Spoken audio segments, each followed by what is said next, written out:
Hello po sa inyong lahat. Ako ang inyong tagapaghatid ng balita mula sa aklat ng Psalms. At bago po tayo mag-umpisa ay manalangin muna po tayo. At samahan niyo po ako. Our Father who art in heaven, hallowed be thy name, thy kingdom come, thy will be done on earth as it is in heaven. Give us this day our daily bread, and forgive us our trespass as we forgive those who trespass against us. And lead us not into temptation, but deliver us from evil. For that thine is the kingdom and the power and the glory forever and ever. Amen. Psalms of David when he fled from Absalom, his son. Lord, how are they increased that trouble me? Many are there that rise up against me. Many there be which say of my soul, there is no help for him in God, Selah. But thou, O Lord, art shield for me, my glory, and the lifter up mine head.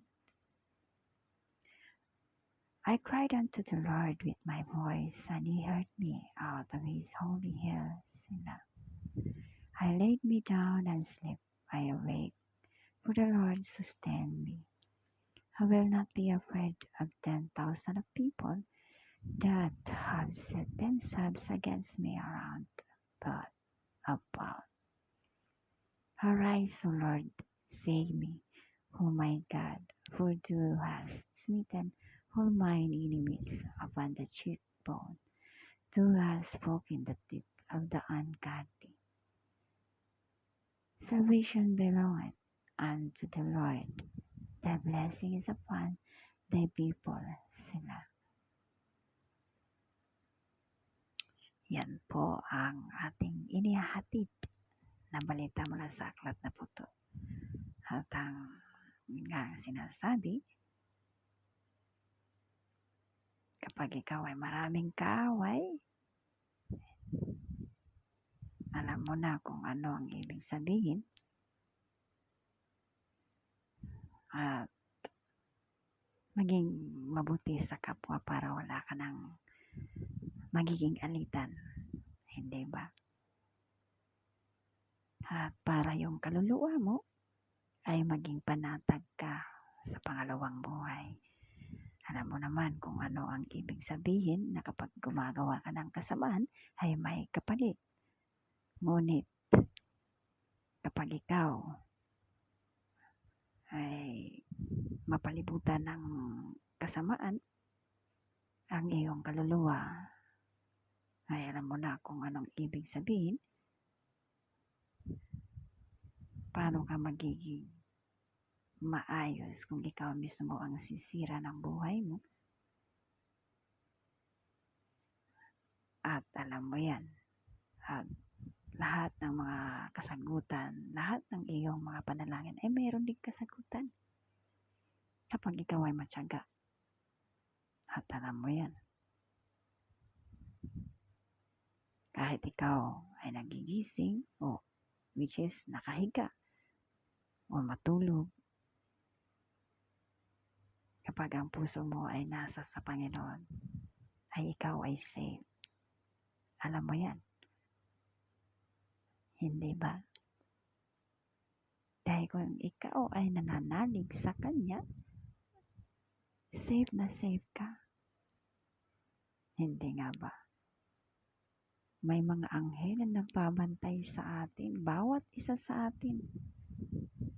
Kaya ang sinasabi, huwag kang matakot. Dahil kahit ilang libong ang gumawa ng masama sa iyo kapag may tiwala ka sa Panginoon. Alam mo yan. Kung ilan. Kahit ilan sila. Pabagsakin ka man. At kapag may tiwala ka sa Panginoon at tumingala ka lang sa Kanya, alam mo kung ano yung iyong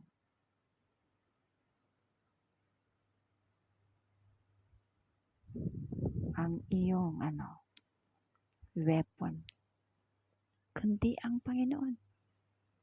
Dahil diyan ka lang ang magiging malakas. Diyan ka lang magiging matatag. Dahil siya ang iyong tagagabay, tagapagligtas. Kaya, kung mayroon kang tiwala sa Kanya, hindi ka mahabag kahit saan ka mang pumunta. Tama ba o mali? Hindi ba? Ikaw ay matapang dahil ikaw ay may Panginoon, hindi nga ba? Amen. Tama o mali? Kaya kung gagawin mo yan, panatag ang iyong kaisipan, ang iyong kalooban, panatag ka. Dahil ikaw mismo, pinagpapala ka kapag ikaw ang ginagawa mo ay magbuti sa kapwa mo.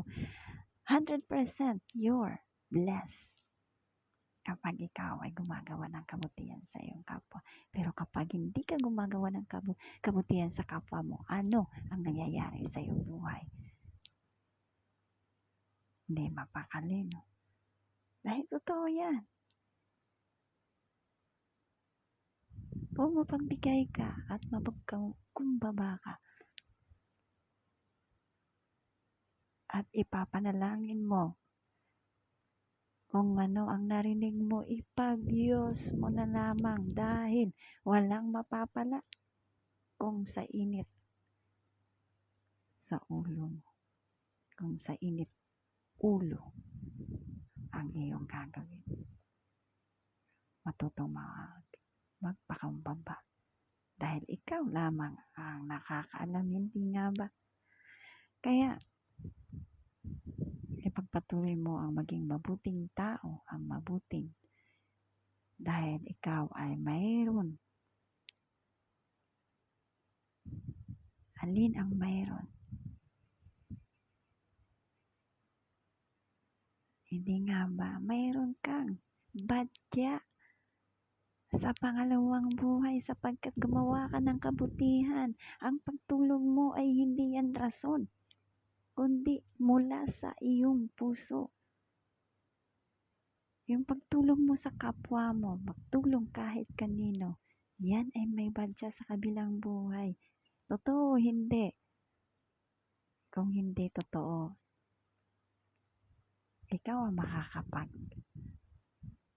sabi niyan at ikaw rin ang makakasagot kung ano ang sinasabi ko ngayon.